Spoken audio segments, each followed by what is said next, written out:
Do you have a pile of small scraps you want to turn into some simple, quick cards?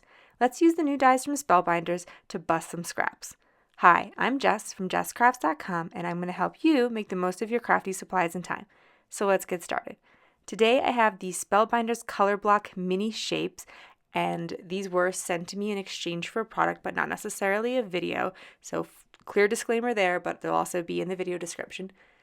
I love these little tiny shapes because they're really fun to piece together into different sort of geometric designs in the background. And if you go to the Spellbinders website, you'll see a lot of examples where people use the second die in the collection. So there's each little set, which is super cheap, includes one solid die and then a second die that cuts like concentric, I think is the word for it, but like rings of each one of the shapes. So you'll get successively smaller hexagons and successively smaller diamonds or whichever shape you pick from the collection. I wanted to show you what you could do with scraps, and specifically I think this would work really well with pattern paper scraps. I just don't have a lot. I make a lot of no scrap templates, no scrap cards. If you come to my channel, you know that's what I'm all about. So I don't have a lot of pattern paper scraps, but I bet a lot of people do. And if you don't, you might, like me, have more cardstock scraps, which I do wind up with. And so I wanted to just cut some solid shapes and try to come up with an idea or a fun card with those. I also embossed the background because I'm going to really focus my design on the shapes. I wanted to have a little bit of interest in the background. So I used the diamond plaid embossing folder from Spellbinders. Spellbinders came out with these larger embossing folders that are about, I think they're 5.5 wide. So it's perfect for an A2 size card in either direction. And then like 9 inches long, so it fits slim lines. Maybe it's only 8.5, but it's perfect for 5x7 cards too. I'm in love with them. And I decided to actually join the Spellbinders embossing folder of the month because it was suggested in the description that it was often going to be those larger embossing folders, and I've just been wanting to purchase like every single one they have. Okay, so I'm ink blending, and I thought at first I could just rub my blender brush along the edges, but that wasn't really working. So I pulled out my Waffle flower stencil mat. It doesn't hold my pieces perfectly in place, but it holds them enough that I don't have to get my fingers inky, and this ink stand does the same thing. The ink stand is holding my ink so that when I am applying and ink blending, that they don't move anywhere. And that's from the inkstand.com, but everything will be linked in the video description if you're curious about it. Then I'm going to stamp a sentiment. This is also from Spellbinders. I received it from like a previous, they went with the tags and I've used it before. It just has a lot of small sentiments that I find you can fit into like teeny tiny little spaces like this. So I'm a big fan of those kind of things. And it has a lot of general sentiments.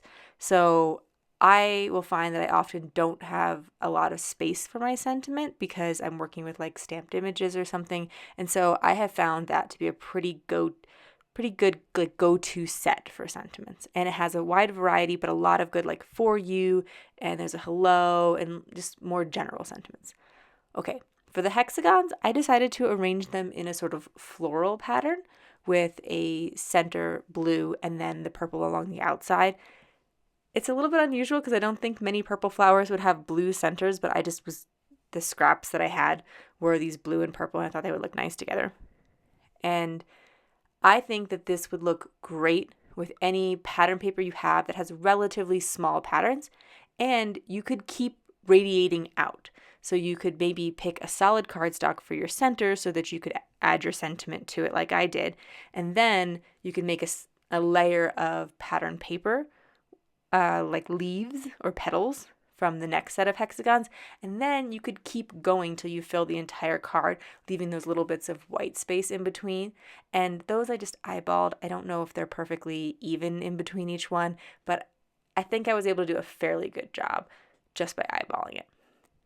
To help me glue things down, because I want to make sure that because I'm gluing to an embossed background, things stick really well, I am using liquid glue from Barely Art, and I am putting a little bit of pressure on it with a pressure pal from Twiddler's Nook. So whatever you have as like a stamp press tool to help you press down on your MISTI or something like that is great to give you even pressure. I like to use something besides my fingers because I want to make sure I get good pressure all over everything. And so I'll probably come back, because here I notice I'm just doing it with my fingers, and all too often I just miss a spot. With these small ones, it's not too bad, but it's just a particular problem that I have.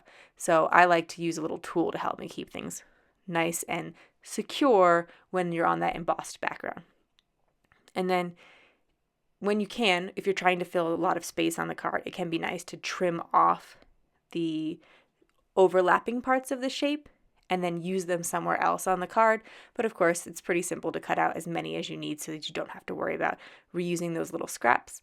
I'm going to turn the cards over and cut off just the bits that are hanging off the edge. And then I will round the corners to give it a bit of a finished look as well. Now, the embossing folder that I was talking about, it is big enough that you could potentially emboss the entire length of the card. Although, actually, sorry, you could emboss both the back and the front if you wanted. I don't know if you could do it with one pass of the embossing folder. I haven't tried that yet. I just embossed the front because I want it to be easy to write on the back of the card. If you found this video inspiring, here's another video where you can find more ideas for enjoying your crafty time and supplies.